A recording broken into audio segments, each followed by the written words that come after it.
El Acuerdo de Escazú es un instrumento internacional que protege la vida de líderes y lideresas ambientales y representa una oportunidad para reafirmar los derechos consagrados en la Constitución Política Nacional. Este tratado internacional, firmado por 22 países de América Latina y el Caribe, tiene una importancia vital en nuestro país. Colombia se ha convertido en el país más peligroso para activistas y líderes sociales ambientales. Este deshonroso puesto fue publicado por la ONG británica Global Witness, donde el país en 2019 aparecía con el primer lugar con 64 muertes de defensores en el medio ambiente. En 2023, con corte al 29 de septiembre, según Indepaz, se han perpetuado 67 masacres, dejando un saldo de 218 víctimas, entre las cuales aparecen líderes, lideresas sociales y defensores de derechos humanos. Bienvenidos a este nuevo episodio de Pachamama Power Podcast.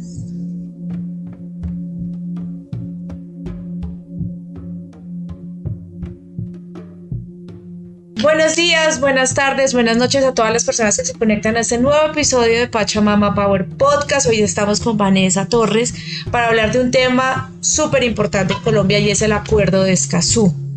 Vanessa, ¿por qué es tan importante el Acuerdo de Escazú y de qué se trata este acuerdo? Bueno, un gusto saludarlos a todos y todas. Y sí, efectivamente este es un tema muy importante precisamente por la situación que vivimos actualmente en torno a la crisis climática. América Latina y el Caribe, de hecho, al ser una de las regiones con mayor número de conflictividad, es la región con mayor conflictividad socioambiental en el mundo, ha vivido diferentes retos en torno a la implementación de un concepto muy importante, que es la democracia ambiental. Y la democracia ambiental no es más que estas decisiones que se aterrizan y se materializan en política pública en materia de gestión ambiental estén adecuadas y armonizadas con los intereses de la ciudadanía. Es decir, que estas decisiones que nosotros vemos, por ejemplo, en marcos normativos nacionales, no estén alejadas de los escenarios de construcción comunitaria que podemos plantear en nuestros territorios. Adicional a esta armonía que debe existir entre las políticas, otro escenario importante es que exista un control social y una discusión pública frente a estas decisiones y a estas políticas que se plantean. Entonces, se plantean en torno a la democracia ambiental 3 derechos esenciales, que es básicamente el acceso a la información en materia ambiental, la participación ciudadana y la justicia ambiental. Estos 3 derechos, digamos que son la base del contenido del Acuerdo de Escazú, y este acuerdo surge como un instrumento planteado por los países de América Latina y el Caribe como un escenario fundamental para aterrizar todo el escenario de protección ambiental en nuestra región. Entonces, entre el año 2014 y 2018 se empieza la negociación del Acuerdo de Escazú. Nosotros como Ambiente y Sociedad tuvimos la posibilidad de participar en este proceso y hay muchas cosas que destacar de la negociación, pero entre ellas creo que uno de los puntos más relevantes fue precisamente la participación de la ciudadanía. Es el primer tratado internacional que permite una participación activa de los ciudadanos durante toda la fase de negociación y consolidación de un tratado, y esto se ve visibilizado en su contenido. Parte importante del contenido del Acuerdo de Escazú es el artículo 9. El artículo 9 contiene básicamente un escenario de protección efectiva, una obligatoriedad de los Estados parte de garantizar la vida y el entorno propicio de los defensores y defensoras de derechos humanos en asuntos ambientales. Es la primera vez que este escenario se plantea en un tratado internacional y tal vez es el artículo más conocido por todos y todas. Entonces, esto es como un resumen a grandes rasgos del Acuerdo de Escazú. Gracias, Vanessa. Pues para nosotros es muy importante. Recordemos que nosotros deshonrosamente tenemos un puesto de los líderes ambientales asesinados y somos como los abanderados de ese tema, lamentablemente. Entonces, esto es el Acuerdo de Escazú precisamente para alivianar un poco este tema, y quiero hacerte la pregunta tú como abogada, porque nosotros los ambientalistas que nos hemos visto evocados, y es que, por ejemplo, conflictos ambientales o acciones populares para defender ciertas partes de nuestro territorio, pues llegan a manos de, pues no quiero desmeritar el trabajo, pero llegan a manos de personas que no conocen como tal el contenido técnico ambiental. Entonces, por ejemplo, tenemos jueces de familia atendiendo en una acción popular para la protección de un bosque. ¿Cómo el Acuerdo de Escazú hace, digamos, esa transición o ayuda a que efectivamente nosotros tengamos esa justicia ambiental? Sí, este punto es fundamental y estoy totalmente de acuerdo contigo. Yo creo que el escenario el pilar de la democracia ambiental es tal vez uno de los más retadores para implementar en nuestra región. Y es precisamente donde se habla de una especialidad en materia jurisdiccional en torno al tema ambiental, ¿no? Porque Colombia es el ejemplo perfecto de esto. Tenemos diferentes fallos supremamente populares y que han sido difundidos a nivel global, como el reconocimiento de la naturaleza como sujeto de derechos en la Amazonía, en el río Atrato, pero desafortunadamente al momento de llegar a implementar una decisión, los jueces primero no cuentan con herramientas y alcance para llegar a todas las entidades a las cuales se les están dando órdenes específicas. Seguramente, por supuesto, hay un escenario de falta de voluntad política por parte del Estado, pero, digamos, desde la parte jurisdiccional es importante empezar a establecer una especialidad en materia ambiental y esto es lo que busca establecer el Acuerdo de Escazú con el escenario de justicia ambiental. Por un lado, llegar a establecer cortes ambientales dentro de los países, dentro de poner un final del camino dentro de todo este proceso, pero iniciar por un proceso de sensibilización, de aterrizar herramientas y equipos técnicos que puedan en escenarios de primera, segunda instancia, tribunales, en la toma de decisiones judiciales. Y lo más importante, creo que con los otros dos pilares, acceso a la información y participación ciudadana en materia ambiental, el escenario judicial no puede ser como la primera estrategia que se plantee para defender un derecho fundamental. Y esto es lo que ocurre, de hecho, en nuestro país. Tenemos cifras supremamente alarmantes y siempre que hablamos de este tema yo menciono el caso de la acción de tutela. Por supuesto, la acción de tutela es muy importante en nuestro marco jurídico. Sabemos que es la acción a través de la cual se protegen derechos fundamentales que han sido vulnerados, pero desafortunadamente, dado que las diferentes instancias del Estado no son activas en la protección, por ejemplo, de los mecanismos de participación ciudadana, no se entrega información ambiental de calidad, las comunidades, quienes están siendo vulneradas, quienes están en un escenario de conflicto, acuden directamente a la vía judicial, generando, digamos que, una sobredimensión de la acción de tutela. Tenemos datos de la doctora Gloria Amparo Rodríguez que entre 1992 y 2019 se instauraron 7.774.300 tutelas. Esto es una locura y seguramente la cifra ha seguido y ha seguido aumentando. Entonces tenemos que fortalecer, por supuesto, ese escenario de atención, de cumplimiento de los mecanismos de participación ciudadana, de los escenarios de acceso a la información y en el caso que, por supuesto, esto no funcione, tenemos esta vía judicial que debe estar fortalecida con conocimientos técnicos en materia ambiental. Vanessa, una vez ratificado, ¿cierto? Para que le contemos a las personas cómo empezamos a este proceso, desde que efectivamente sale el acuerdo de Escazú internacionalmente, pero los países tienen que ratificarlo. Contémosle a las personas cómo fue ese viaje de Colombia hasta ya ratificarlo y qué hace falta. ¿Qué hace falta para ya tener como tal una legislación frente al acuerdo de Escazú? Bueno, sí, efectivamente, digamos que la fase de negociación del acuerdo terminó en el año 2018 y a partir de ese momento el acuerdo, como cualquier tratado internacional, empieza a recibir firmas y además adhesiones y procesos de ratificación de los países que quieran ser parte. En ese momento, digamos que el gobierno de Iván Duque no tenía, digamos, un escenario de priorización de la agenda ambiental en nuestro país. Entonces, como organizaciones que venimos trabajando el tema de la democracia ambiental, buscando la protección de los derechos que contiene el Acuerdo de Escazú, decidimos articularnos y empezar a trazar, digamos que una estrategia hacia la ratificación del acuerdo, como tú lo mencionas.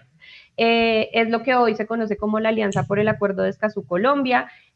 Fuimos diferentes organizaciones que dimos un poco la pelea al interior del Congreso de la República y previo a esto, y digamos que desde Ambiente y Sociedad le apostamos por una difusión que continuamos haciendo a la fecha a nivel nacional sobre lo que es el Acuerdo de Escazú, que todos y todas entendamos que el acuerdo es de nosotros los ciudadanos y ciudadanas, que tenemos que apropiarnos en todos los ejercicios de gestión, de gobernanza ambiental que desarrollamos todos los días para que este acuerdo esté vivo y digamos que tenga razón de ser.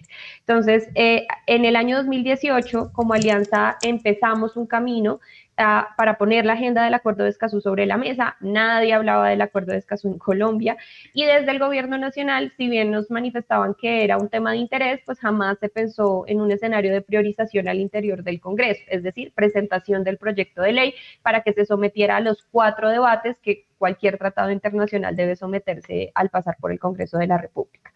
Como ustedes recuerdan, en el año 2019 está el primer estallido social en nuestro país.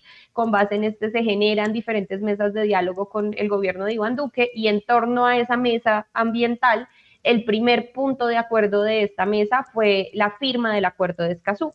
Y efectivamente, en diciembre del año 2019, el Acuerdo de Escazú es firmado por el gobierno colombiano y digamos que se abre el camino hacia el proceso legislativo. Entonces, en el año 2020, el acuerdo es presentado al Congreso de la República, el proyecto de ley es presentado por el Gobierno Nacional, pero nos enfrentamos, y esto digamos que fue un común denominador durante los 4 años que duró este proceso, que finalizó el año pasado, 2022, en octubre, y fue un gobierno que, si bien presentó el proyecto de ley 2 veces, se mantenía completamente ajeno a todo el trámite y al posicionamiento del acuerdo al interior del Congreso, que por supuesto requiere una instancia pedagógica, que los congresistas entiendan de qué se trata el acuerdo, por qué deben votar a favor y por qué debe estar en el orden del día del Congreso.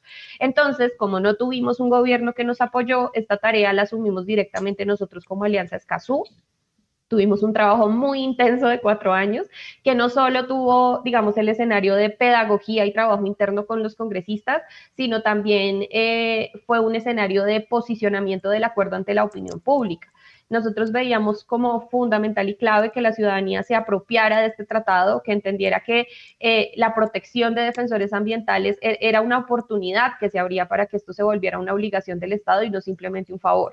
Y es así como, digamos que afortunadamente hubo muchos y muchas amigas de Escazú, como nosotros les decimos, y el tema se vuelve un tema central a nivel nacional, tanto que cuando se hacen las audiencias públicas, que seguro muchos y muchas de ustedes siguieron, fuimos tendencia en Twitter muchas veces, y no solo esto, sino se habló, digamos, a profundidad del Acuerdo de Escazú. Entonces, estos 4 años transitaron en escenarios complejos, con un partido de gobierno en ese momento en contra del Acuerdo de Escazú, un bloque muy fuerte al interior del Congreso en contra de este tratado, a partir de unos argumentos erróneos de interpretación en torno al contenido del acuerdo, que iba en contra de la soberanía, que Colombia iba digamos, no se iba a permitir la aprobación de proyectos extractivos en el país, cuando el acuerdo, por supuesto, digamos que no pone en riesgo la soberanía, tampoco, digamos que impide o prohíbe la aprobación de proyectos extractivos, sino que busca un mejoramiento del estándar establecido a nivel nacional. Entonces, digamos que con la llegada del nuevo gobierno, por supuesto, esto marca una pauta favorable. Nosotros en primer semestre de 2022 logramos increíblemente la aprobación del primer debate en Comisión Primera de Senado, y esto nos permitió, digamos que una vez llega el pacto histórico al gobierno nacional, avanzar muy rápidamente en el Congreso con los 3 debates que nos faltaban para finalizar el proceso. Entonces, en octubre finalizamos el escenario parlamentario, que es el más complejo, el más difícil, y ahora, digamos que al ser un tratado internacional, requiere un procedimiento adicional. Ya la ley fue sancionada por el presidente de la República, esto fue en noviembre del año 2022, y ahora estamos a la espera de un concepto técnico por parte, la revisión, digamos, de constitucionalidad por parte de la Corte Constitucional, en donde la Corte básicamente hace un balance de fondo y de forma del acuerdo. Dice, cumple con la Constitución Política del 91, y adicionalmente el trámite que se hizo al Congreso de la República, en el Congreso de la República, cumple con todas las normas vigentes.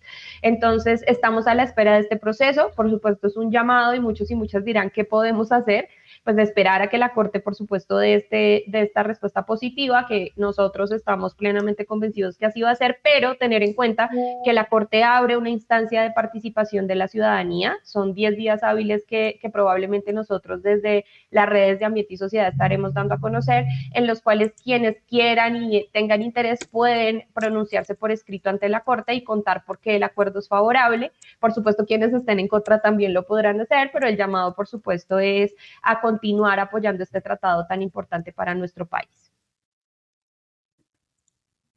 Claro que sí, o sea que en estos momentos está en manos de la Corte, ¿verdad?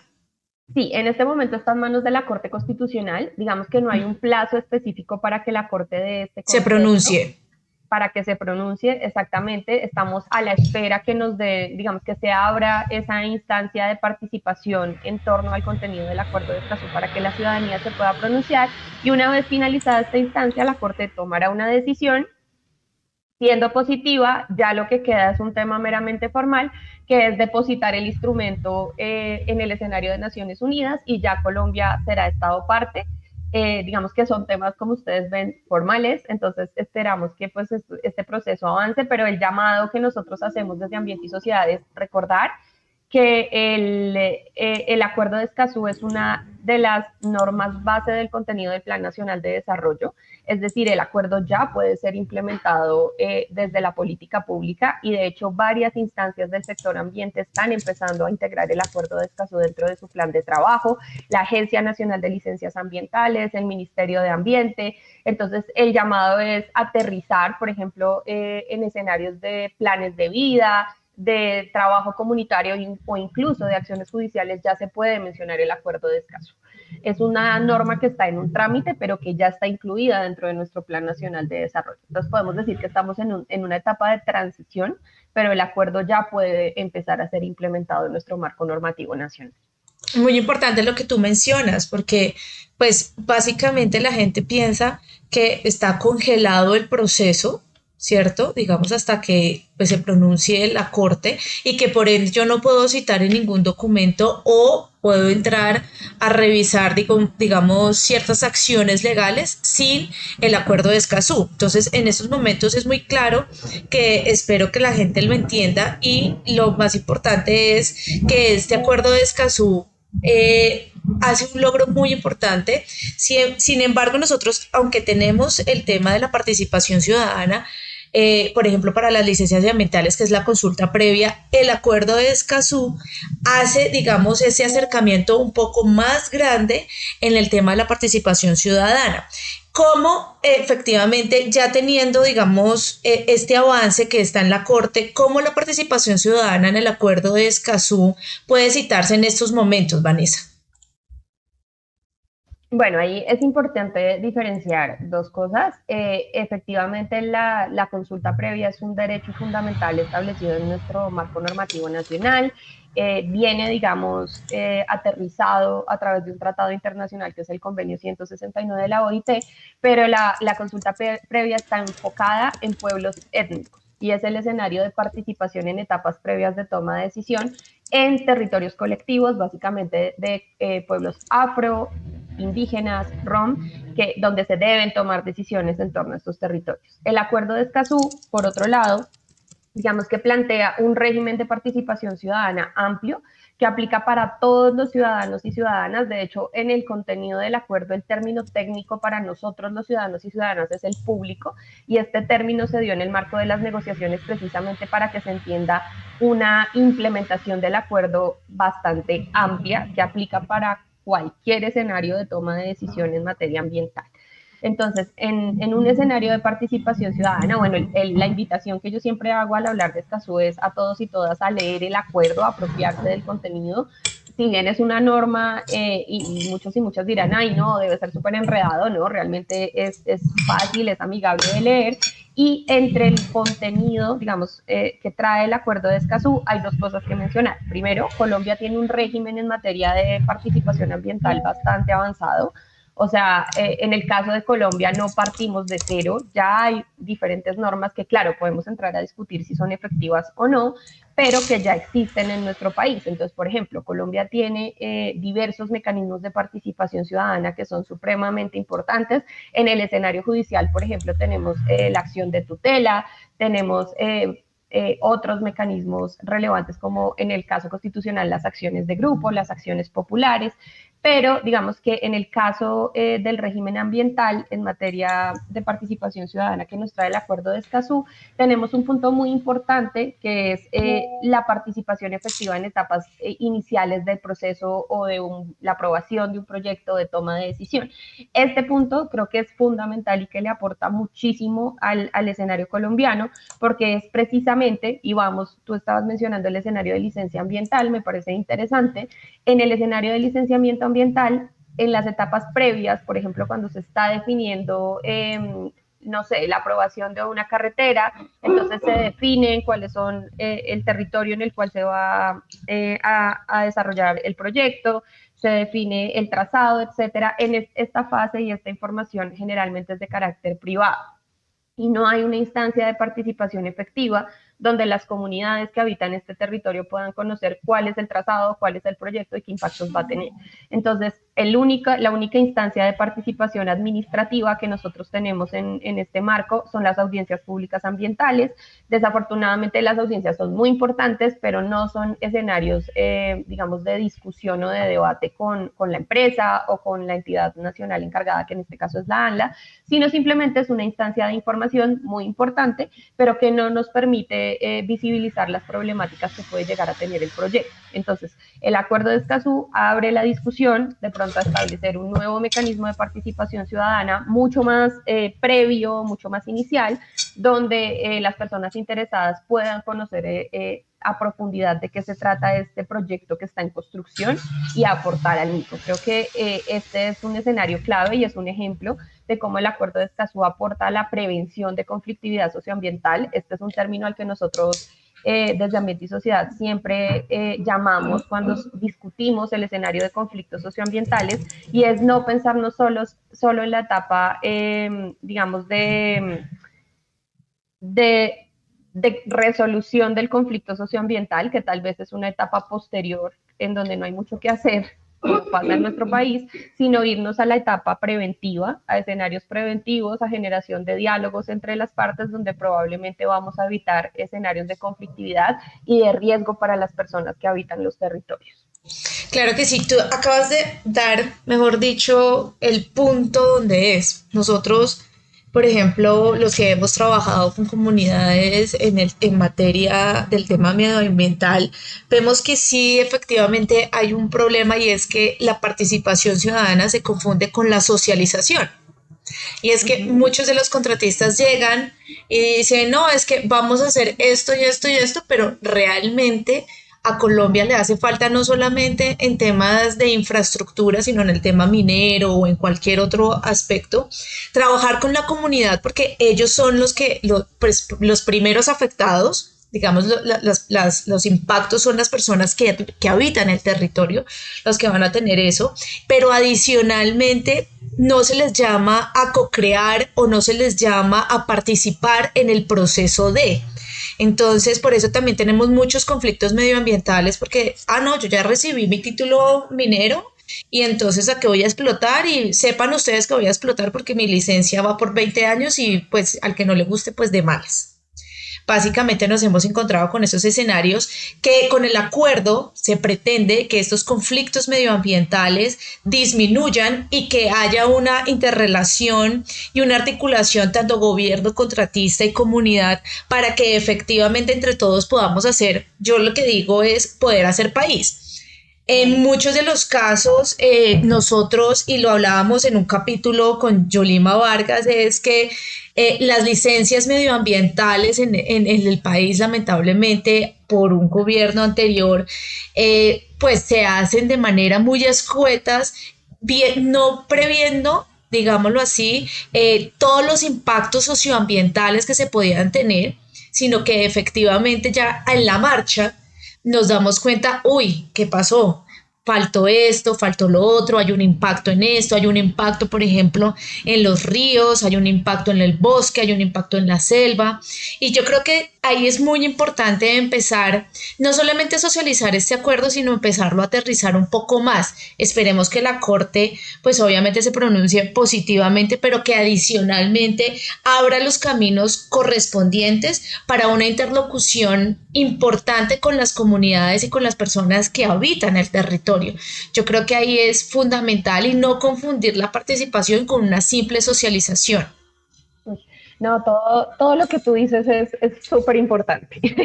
Y yo creo que acá esto nos lleva a un punto clave y es el escenario que está viviendo Colombia actualmente. Cuando uno se va al Plan Nacional de Desarrollo, como yo les decía, el Acuerdo de Escazú está mencionado en diferentes instancias y aquí hay varias cosas para mencionar. Entonces, ¿qué retos tenemos actualmente? Tenemos digamos que dentro del contenido del Plan Nacional se establece la creación de una instancia, de una mesa interinstitucional para la implementación del Acuerdo de Escazú. En este caso debemos estar muy vigilantes porque esta instancia interinstitucional que va a estar compuesta no solamente por el sector ambiente, porque efectivamente, por ejemplo, en los casos mineros, en los casos petroleros, no es solamente el sector ambiente el responsable, ¿no? Aquí tenemos que sumar a otros sectores, por ejemplo, en escenarios de seguridad comunitaria, al sector justicia, al sector defensa. O sea, Escazú requiere muchas manos para ese escenario de construcción de país, como tú mencionas.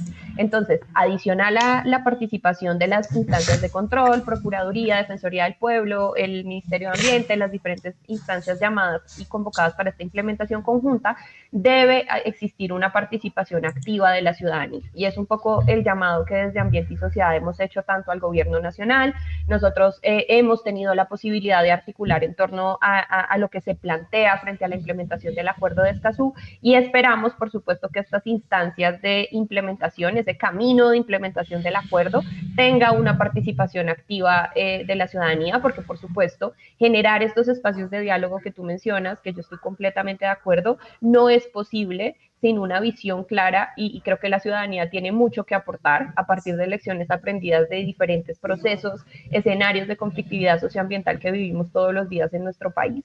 Entonces, el llamado es, por supuesto, a estar muy atentos y vigilantes a este escenario de implementación que se va a impulsar. Por supuesto, digamos que la cabeza visible será el sector ambiente, pero hay otros sectores del gobierno nacional que están llamados, el Ministerio del Interior, por supuesto, desde esa instancia de regulación de pueblos étnicos, comunidades campesinas, como mencioné el sector defensa, ya se están trabajando diferentes planes para incluir el Acuerdo de Escazú. Por supuesto, nosotros tendremos toda la disposición de difundir la información y los escenarios donde estemos invitados a participar. Y otro escenario que quería mencionar, digamos que eso es desde la instancia nacional, recordar que hay una instancia internacional de la implementación del Acuerdo de Escazú, es un acuerdo internacional, es 15, yo digo somos, Colombia ya casi es, ya son 15 estados parte, esperemos que Colombia sea el número 16, y hemos celebrado 2 conferencias de las partes, seguramente ustedes han escuchado este término en las COP de cambio climático, el Acuerdo de Escazú también tiene una conferencia de las partes que es donde se llega un poco a rendir cuentas en torno a cómo se está implementando el Acuerdo de Escazú en nuestros países. Escazú es un acuerdo muy nuevo, hasta ahora celebró su segunda COP este año en el mes de abril, pero ya se empieza a trazar un camino de implementación muy importante. Entonces te doy un ejemplo. El artículo 9, que es el famoso artículo de obligatoriedad en la protección de personas defensoras, ya tiene un escenario de discusión, que es un foro de defensores que se está celebrando anualmente. Este año se celebra en el mes de septiembre en Panamá y participan en este espacio defensores y defensoras, por supuesto, del territorio, organizaciones de la sociedad civil, ciudadanía, jóvenes, mujeres, academia, interesados en este proceso. Entonces, el llamado, digamos que en torno a este foro y en torno a la implementación del artículo 9, ya se está consolidando un plan de acción para protección de personas defensoras a nivel de América Latina y el Caribe. Es muy interesante porque es un tratado muy joven, pero que ya está planteando un escenario de protección a nivel regional. Y es una instancia donde la ciudadanía tiene una voz, como en todo el escenario de implementación del Acuerdo de Escazú. Nosotros, como Ambiente y Sociedad, estamos participando activamente, entonces la invitación no es solo a que estén atentos a lo que vamos publicando, sino que participen y se hagan parte de estos procesos. Hay un mecanismo público regional que está activo a través de la CEPAL, que es la Secretaría Técnica desde Naciones Unidas, que asume ese rol de Secretaría y de facilitación en la implementación del Acuerdo de Escazú. Y finalmente, nosotros desde Ambiente y Sociedad este año, pues el año pasado también hicimos el mismo ejercicio, pero este año quisimos ampliarlo un poco y estamos lanzando de hecho una beca para apoyar a defensores y defensoras para que asistan a este foro. Creemos que la forma de consolidar mecanismos, diálogos o instancias de protección deben contar con la visión muy importante de quienes están enfrentando estas luchas todos los días. Entonces, esta es una posibilidad de participar. Quien quiera participar, por supuesto, estamos en este proceso hasta el mes, probablemente de agosto, en donde seleccionaremos a las personas que podrán participar en el foro de personas defensoras en torno a la implementación del Acuerdo de Escazú a nivel regional. Entonces, como pueden ver, hay diferentes instancias de participación. Escazú, el corazón del Acuerdo de Escazú somos nosotros, los ciudadanos y ciudadanas, y depende de nosotros que el acuerdo viva y se implemente y sea una realidad.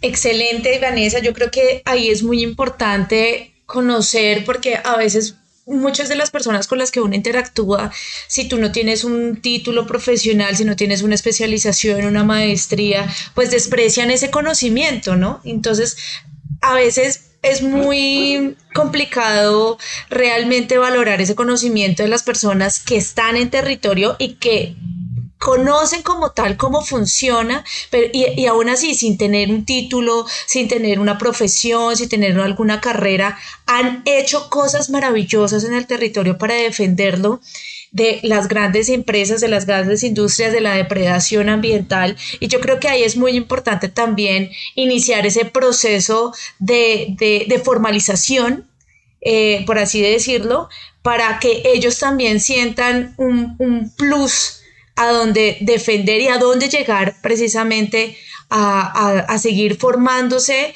de manera pues como la beca que tú acabas de mencionar, para poder asistir a unos foros, a unos conversatorios y poder también expresar lo que está pasando en su territorio. Uno muchas veces que está aquí en las grandes ciudades, yo estoy aquí en Bogotá, no conoce lo que pasa en la Colombia profunda, no conoce lo que está pasando en los conflictos socioambientales del Caquetá, del Cauca, del Pacífico, del mismo Amazonas, de las fronteras inclusive, y yo creo que por ahí es una cosa muy importante que efectivamente podamos reunir y escuchar esas voces de los líderes y lideresas que hoy por hoy se están jugando prácticamente, literal, la vida defendiendo su territorio.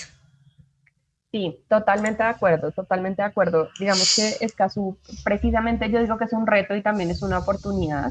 Le da voz y hace visible a estas personas sobre las cuales creo que todos y todas hablamos. Vemos las cifras en aumento de asesinatos. Es muy desafortunada la situación que se vive en nuestra región. Colombia siempre ocupando los primeros lugares, escenarios muy complejos, pero la gente sigue luchando, sigue buscando alternativas para proteger los territorios con alternativas increíbles que desde mi trabajo he podido ver diferentes procesos muy interesantes en la Amazonía, en el centro del país, pero desafortunadamente no tienen esos espacios para participar en los procesos de toma de decisión, ¿no? Entonces, como volvemos un poco al inicio de esta conversación, y es nosotros debemos ser garantes de materializar este concepto de democracia ambiental, que no solo quede incluido en un marco normativo nacional y se escuche muy lindo, sino que efectivamente permita que la ciudadanía construya esos escenarios de toma de decisión.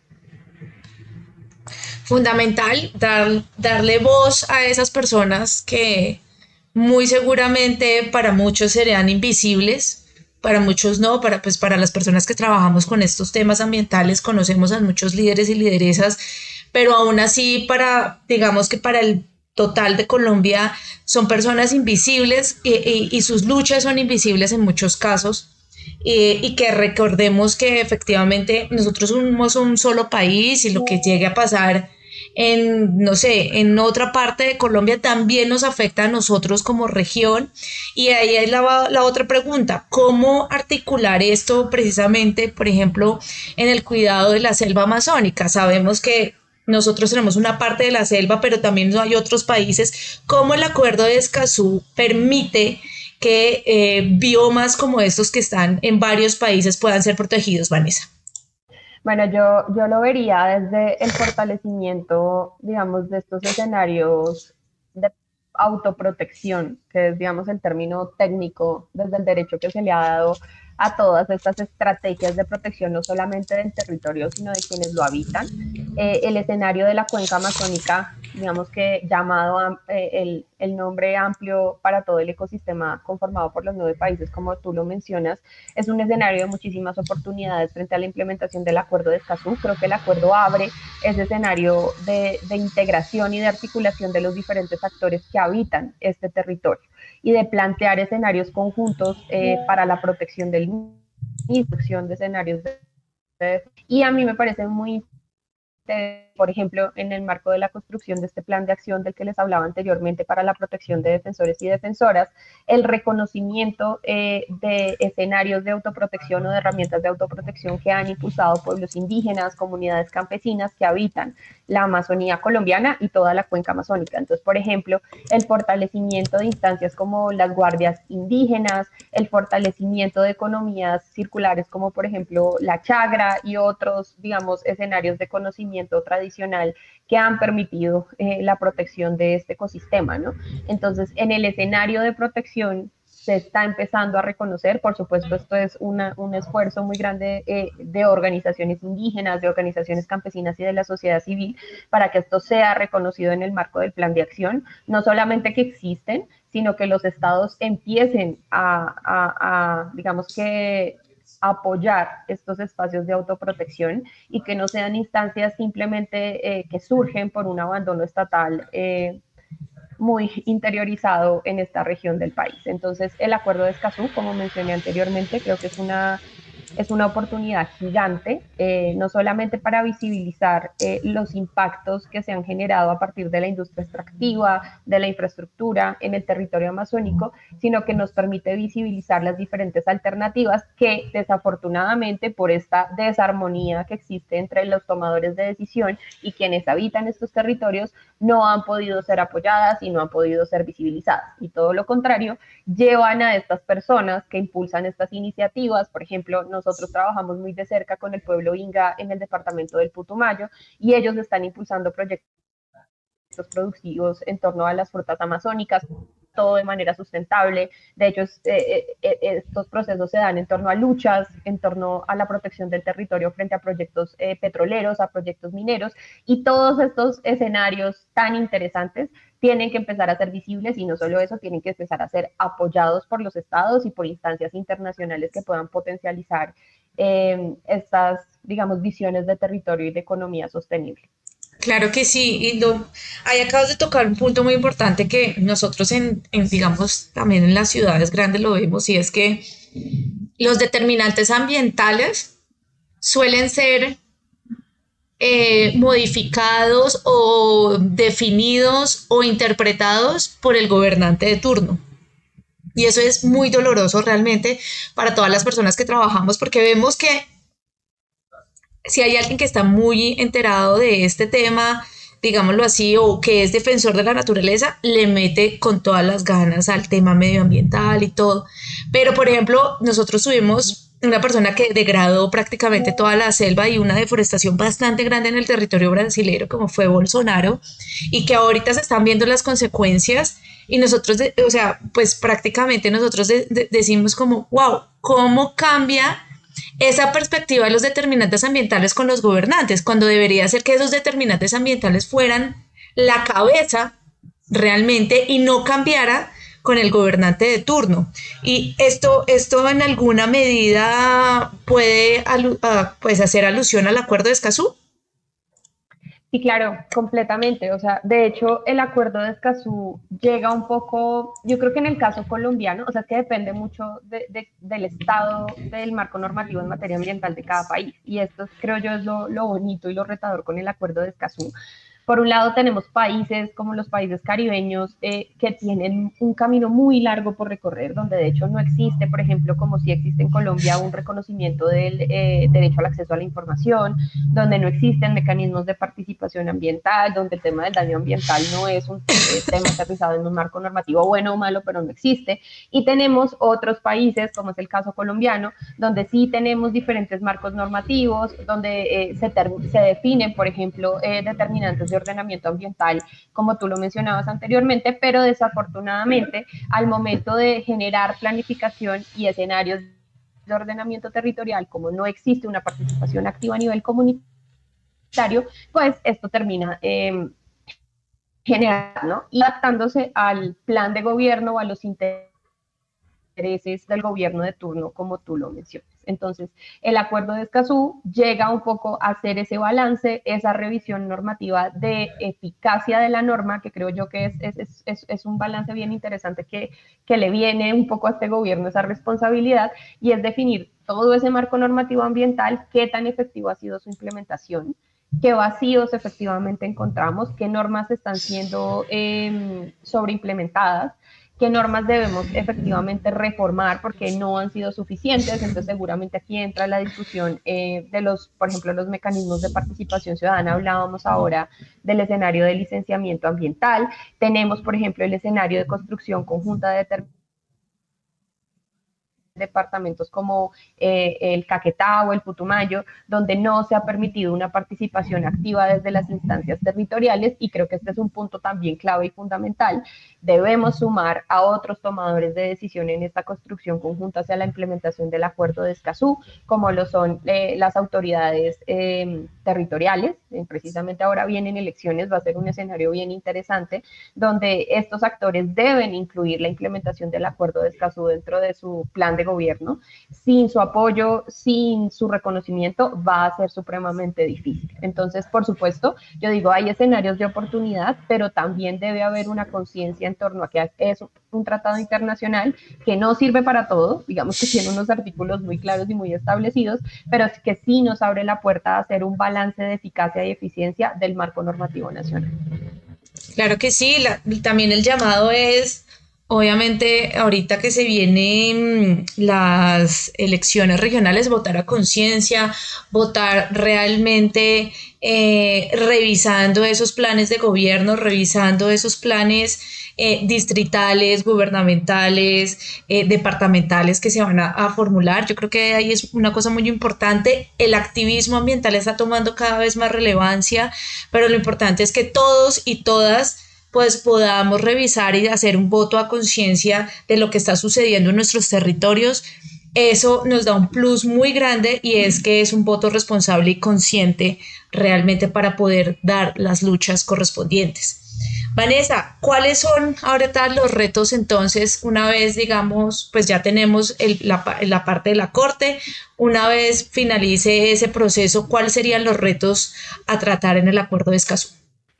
Pues yo creo que el reto grande es la ruta de implementación que varias entidades del Estado ya están construyendo. De hecho, incluso más allá de la estructura del Estado, entes de control como Procuraduría han trazado un escenario de implementación del Acuerdo de Escazú. Sin lugar a dudas, el llamado, y nosotros como Ambiente y Sociedad lo hemos puesto sobre la mesa, es que debe existir una armonía entre todos los escenarios de implementación que se planteen. O sea, de nada nos sirve tener 50 rutas, que cada entidad vaya por su lado haciendo una interpretación del Acuerdo de Escazú con base en las competencias que se tengan, ¿no? Entonces el llamado, por supuesto, es a un diálogo constante, y por supuesto un diálogo constante con participación activa de la ciudadanía. Cualquier mesa, instancia que se constituya en torno a la implementación del Acuerdo de Escazú debe contar con una participación activa de la ciudadanía, y al decir participación activa no es solamente que nos informen, que nos manden actas de reuniones o que simplemente nos podamos conectar y escuchar, porque la ciudadanía también tiene mucho que aportar. Insisto mucho en esto, el Acuerdo de Escazú se consolidó en gran parte por la participación activa de la ciudadanía de toda América Latina y el Caribe, y por lo tanto nosotros tenemos un papel fundamental en la implementación del acuerdo. Entonces yo creo que el gran reto, por supuesto, es que todas estas instancias de implementación tengan una participación activa, tengan un diálogo, y por supuesto tengan acuerdos claros y concretos hacia la implementación del acuerdo. Eso sin lugar a dudas, porque de nada nos sirve tener muchas mesas, ya nos ha pasado en otros gobiernos, con actas y con un montón de planteamientos que no llegan a nada. Entonces, seguramente, y yo no solamente lanzo los retos para la institucionalidad, sino también lanzo retos para nosotros como ciudadanía, y es que tenemos que asumir un rol muy activo de veedores, de protectores del acuerdo de Escazú, porque proteger el acuerdo es proteger muchísimos escenarios, prevenir escenarios de conflictividad socioambiental que van a prevenir muertes, que van a prevenir escenarios difíciles para diferentes comunidades en nuestro país y en nuestra región. Claro que sí, lo importante aquí es el activismo participativo, le digo yo, y es que realmente que empiecen a crear más veedurías ciudadanas, más veedurías comunales para precisamente ponerle el ojo a cada una de las cositas que está pasando en nuestro territorio y no que, oh sorpresa, ya cuando ya digamos, el conflicto esté ahí, nos esté respirando en la nuca, es cuando nos vayamos a despertar. Eso es importante. Yo hago un llamado también a que efectivamente todas las instituciones, ante todo la infraestructura, podamos hacer un cambio de paradigma, por favor. Eso es un llamado, hasta un ruego, es cambiemos el cambio de paradigma de que como tal, el concreto o lo que vayamos a hacer sea ambientalmente sostenible. Yo creo que hay proyectos bellísimos internacionales que no pelean con el medio ambiente y que lo integran como tal. Nosotros no podemos seguir teniendo infraestructuras duras, demoles de concreto que afecten como tal y fraccionan los ecosistemas. Yo creo que es importante también tener ahí una flexibilidad dentro del Código de Ingeniería Civil. Creo que es hora de dar ese salto cuántico para integrar como tal al medio ambiente y la naturaleza dentro de estos procesos. Yo creo que es importante también el tema de conservación y restauración una vez de los impactos ambientales se hayan causado. Es importante tener esto, pero lo más importante es obviamente cuidar nuestro territorio, y eso a quién le corresponde, a nosotros mismos como personas, como ciudadanos. Entonces, muchísimas gracias, Vanessa, por este espacio. Si quieres dejar tus redes sociales y la de Ambiente y Sociedad. Claro que sí, no, muchas gracias por esta invitación tan increíble. Creo que estos temas siempre nos llevan a seguir construyendo juntos y juntas, como tú mencionas, es lo más importante. Claro que sí, les invito a seguirnos a través de nuestras redes sociales. En Twitter estamos como Ambiente y SOC. Yo estoy un poquito más enredada, es BTORRS, pero a través de Ambiente y Sociedad, por supuesto, también estoy súper conectada. En Instagram estamos como @Ambiente y Sociedad, y vamos a estar difundiendo muchísimo este escenario de beca para que las personas asistan, para quienes estén interesados asistan al foro de defensores en torno a la implementación del acuerdo de Escazú. Muchas gracias. Pues bienvenida, Vanessa, también a este espacio Ambiente y Sociedad. Los micrófonos son de ustedes, este espacio es de ustedes. Cuando quieran volver a este espacio ya solamente es que llamen y digan perfectamente que quieren estar aquí. Muchísimas gracias a todos los oyentes que esta vez se conectaron con nosotras. Un abrazo gigantesco y esperamos sus opiniones frente al acuerdo de Escazú.